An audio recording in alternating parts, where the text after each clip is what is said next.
So, while everybody's probably watching the finale of Chucky, I just finished episode 7 and my finale is next week. Now, that kind of took me by shock because I don't know if I just assumed that it was going to be 10 episodes or if I heard it was going to be 10 episodes. Either way, I thought this was going to be a 10 episode season, but apparently it's only 8. However, I am glad that they confirmed the season 2, so we have lots of Chucky coming for sure. But this is probably the best episode I've seen of this series so far, and it sets up the finale really, really well. We start with the funeral of Devin's mom, the police officer, and we have, of course, Junior coming in.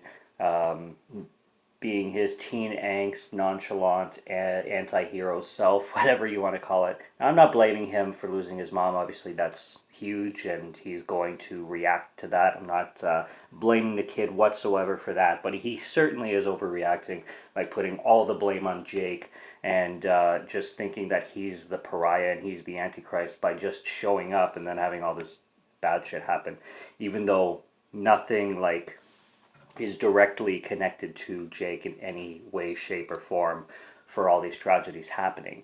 And that's been pretty clear, at least for me, throughout the episode. Not that they know that it, or not that he's supposed to know that it's Chucky, but, it's not Jake. So he's acting like a little shit, Junior, I mean.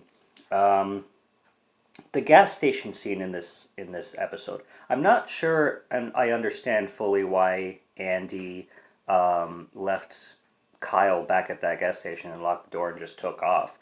I was trying to think back on the conversation they were having in the car, but it still didn't seem like a reaction I expected. So I don't know. I hope they explain that really well in episode 8 because I don't understand why that happened.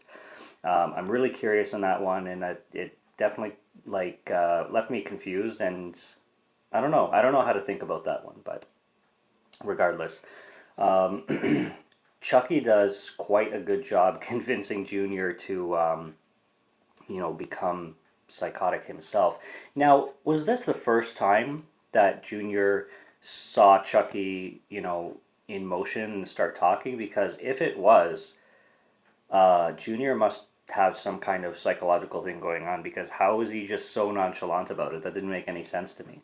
I'm just assuming that Chucky and him were probably talking already. They just didn't mention that to the audience because it doesn't make any sense that Junior would just start having a conversation with this doll as if it's completely normal.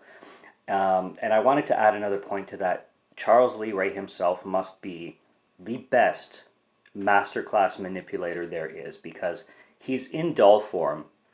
And this is already the second kid he's manipulated, and he's convinced these kids to almost had Jake killing himself and then has in this episode Junior killing. But it's not only that, it's the fact that these two kids have been carrying the doll around without any embarrassment, without any judgment, without any care, without you know, as if a teenage boy carrying around a doll is completely normal. It's just there's something about Charles Lee Ray that he must be so good at getting into people's heads. It's crazy, and it makes sense because you think back throughout the entire series, even in the flashbacks with Eddie Caputo and how he convinced Eddie Caputo to kill when they were younger. You start to really think back to classic Chucky, and a lot of things start to piece together and add up. Even his relationship with Tiffany and how he convinced her and everything while she was already a psychopath. But still, Chucky has this way of getting into people's heads that turn them psychotic and make them very comfortable, even as a doll. Like it's the fact that if it was a person, it would be more believable. But the fact that it's him in a doll doing it, it's just nuts.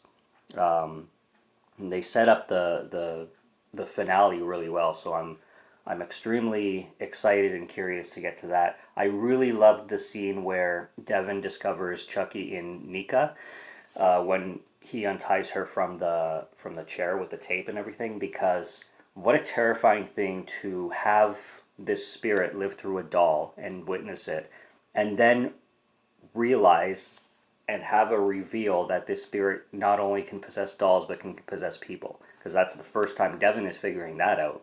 I really thought that they directed that scene really well, and it was perfect. It was the perfect reveal that Nika could have had, exposing Chucky to somebody, which happened to be Devin. But the way it was done is really well. And then we have, obviously, Junior's dad drinking a lot again. Not to blame the guy fully, because he just lost a wife, which he thinks he lost her to suicide. But Tiffany and Junior's dad too, holy shit. Now, I was waiting for something like this to happen as well, but I wasn't expecting the introduction of Jennifer Tilly or Tiffany to be that way, and I certainly wasn't expecting Devon Sawa's character to, I think it's Lewis. There's Lucas and Lewis or something like that. I forget the names of each dad, but I wasn't expecting her introduction to every other character in the film to be that way, and I wasn't expecting it to be the two of them who knew each other from the past. But I also get a little bit of a suspicion that Tiffany just could be manipulating things too, and maybe hasn't been having an affair with the dad, or maybe the whole thing isn't revealed. Maybe what we're thinking the relationship is between the two isn't actually what it is. So there could be that. But regardless, whatever it is, it definitely took me by surprise that Tiffany or Jennifer Tilly, whichever one he knows, it's just gonna be it's gonna be cool to find out, like, his history with her.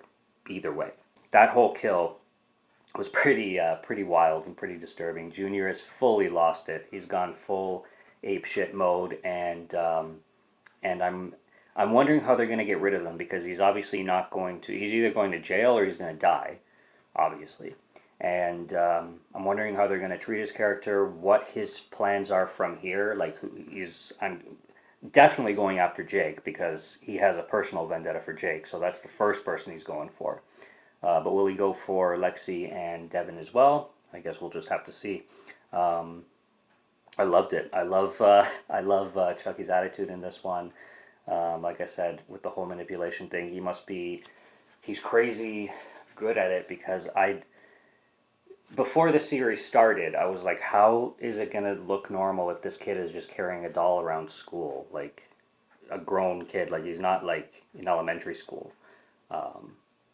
And now, with how they wrote the show, you can see why, and you can see how conniving and genius, I'll even go that far to say that to see how Charles Lee Ray is, like how smart he is and how manipulative he is. Complete narcissist. Complete narcissist. He's the most psychotic he's ever been in any movie, in any Chucky film, in any Child's Play film that he's ever been in. So, great show and great first season, and I cannot wait for the finale. And no spoilers. And I cannot wait for season 2. So I'm excited. Subscribe to Morgan Film Fan if you'd like to listen to my voice, or if you like my film reviews, and I'll be back for next. Check out the ones that are already on my channel. Check out my Dexter review series as well. I'm going through that. And until next review, have a good one. Cheers.